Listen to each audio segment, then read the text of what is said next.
Cuando oímos hablar de poetas malditos, usualmente pensamos en escritoras como Pizarnik o Sylvia Plath, pero rara vez oímos de la primera escritora que fue considerada como tal o del origen mismo de la expresión poeta maldito. Si quieres saber más sobre esto, quédate en este video porque vamos a hablar de Marceline de Vorde-Valmore, la primera poeta maldita. Comenzamos.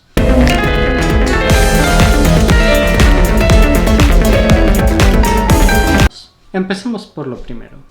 ¿De dónde diablos y qué diablos significa poeta maldito? Bueno, para saber esto debemos retroceder al siglo XIX, al momento en el que un escritor llamado Alfred Lavigny publica su novela Estelo, una novela en la cual su autor denuncia cómo los deseos de los poetas de contribuir a la sociedad son rechazados por sociedades decadentes y cómo esto los maldice a caer en la melancolía, lo que en su tiempo incluso se llegó a conocer como el mal de época. Es a partir de esta novela que en el imaginario popular francés aparece lo que hoy conocemos como poeta maldito y por lo tanto sus primeras encarnaciones no tardarían en aparecer. En 1884, un poeta llamado Verlaine se dedicó a editar la primera antología en reconocer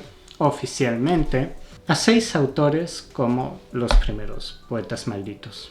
Sin entrar en mucho detalle de su ensayo, basta decir que Verlaine los escogió en base a 3 aspectos. Básicamente, haber llevado una vida dramática, rechazar las normas sociales y haber transformado o contribuido a la tradición poética francesa. De estos 6 nombres, seguramente 3 ya los conocen si son fans de la literatura porque son archiconocidos, pero hay otros 3 que son prácticamente desconocidos por cualquiera fuera de Francia.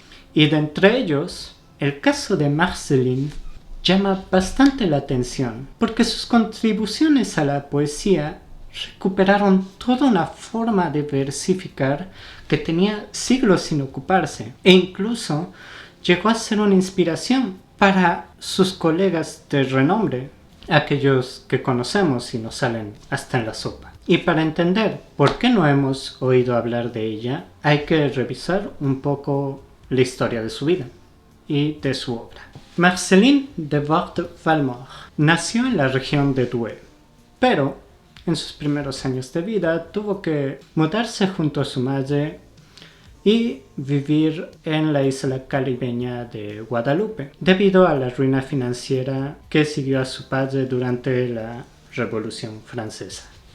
Su madre murió de fiebre amarilla y eso posteriormente la fuerza a regresar ya como un adolescente a su ciudad natal, completamente sola. A sus 16 años comenzó a presentarse como actriz y cantante. El público quedó impresionado por su talento autodidacta y llegó a recorrer los escenarios desde París hasta Bruselas. Sin embargo, a sus 20 años, justo en la cúspide de su fama, decide abandonar los escenarios de manera súbita porque, como ella misma lo describe, su propia voz la hacía llorar, poseída por un ritmo interior que no logra externalizar de otra forma que no sea la escritura. Decide escribir y publicar su primer libro en 1871, al cual decide darle el título de Elegías. Ese mismo año se casa con un actor burgués. A lo largo de su juventud tuvo 4 hijos, de los cuales solo uno llega a sobrevivir. Fue admirada en su momento por escritores como Baudelaire e incluso llegó a ser una amiga cercana de Honoré de Balzac. Sus poemas de estilo trágico le hicieron ganarse de hecho 2 epítetos: Nuestra Señora del Llanto y Nuestra Señora del Pueblo. Pero también la llevaron a ser incluida en la antología Los Poetas Malditos. Marceline recuperó el uso del poema endecasílabo y con eso no solo transformó por completo la lírica francesa, además se convirtió en la musa de la siguiente generación de escritoras e incluso de compositores musicales como Camille de Saint-Saëns. La poeta maldita produjo continuamente todo tipo de obras literarias, desde poesía hasta novela, pasando por los cuentos infantiles e incluso el relato biográfico. Escribió hasta el último día de su muerte, la cual le llegó a los 73 años en 1859.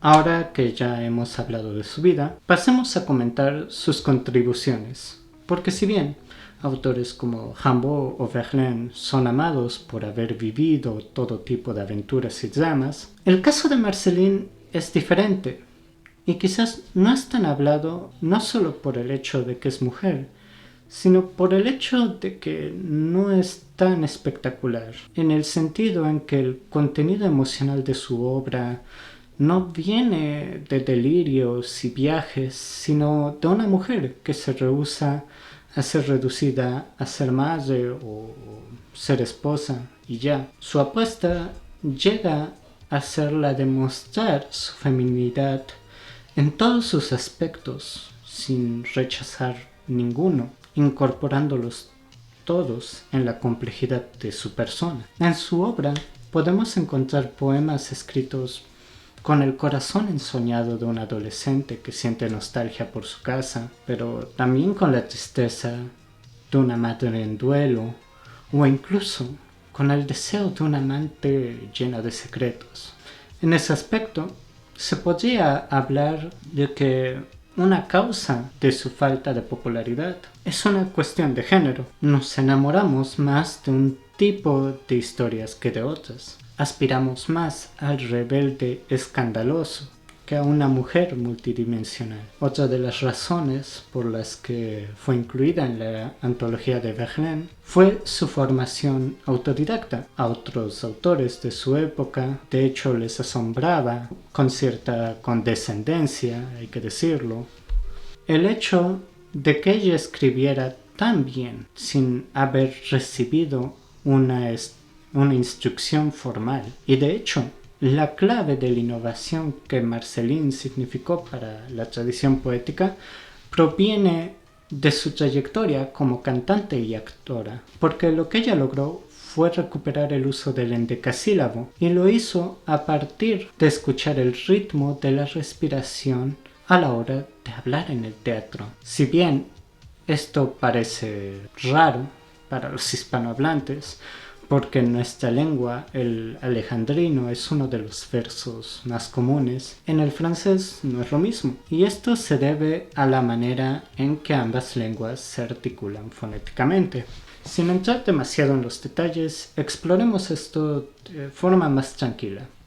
Como probablemente ustedes sabrán, el español es un idioma con una acentuación algo caótica en comparación al francés. Nosotros acentuamos las palabras en cualquiera de sus sílabas, lo cual tiene el siguiente efecto. Nos permite crear versos más largos que mantienen una unidad de sentido continua, o incluso nos da la posibilidad de crear rimas internas y entre otras cosas. Por otro lado, el francés es bastante regular, quizás demasiado regular, y suele acentuar sus palabras siempre al final. Esto hizo que por largo tiempo priorizaran los versos de 12 sílabas, los cuales básicamente pueden romper a menudo a la mitad, y al tener una inclinación a usar el dodecasílabo tan frecuentemente, con los años este dejó de sonar como un ritmo natural y terminó sonando más bien como algo poeticoso. Con el paso de los siglos, este tipo de verso dejó de ser una expresión sincera del sentir y terminó sonando prefabricado, y es ahí donde la contribución de la poeta maldita brilla, porque al traer un verso con una respiración más irregular, crea una forma que imita de manera más orgánica la forma en la cual las personas hablan. Marceline Devorde Falmore, la primera poeta maldita. Su influencia resuena en la poesía francesa hasta nuestros días. Sus palabras llegaron incluso a alcanzar la biblioteca de filósofos tan célebres como Nietzsche. Su nombre vive bajo la constante amenaza de ser arrojado al mismo olvido al que la falta de curiosidad e imaginación de la industria editorial arroja a un extenso panteón de voces femeninas. Si les gustó este video, en la descripción dejaré una página con traducciones al español de alguno de sus poemas. ¿Ya has leído algo de su poesía? ¿Te gustaría que hable de otra escritora? Déjamelo saber en los comentarios. Comparte y suscríbete para más videos como este. Yo soy Missy Alejandrina. Hasta la próxima.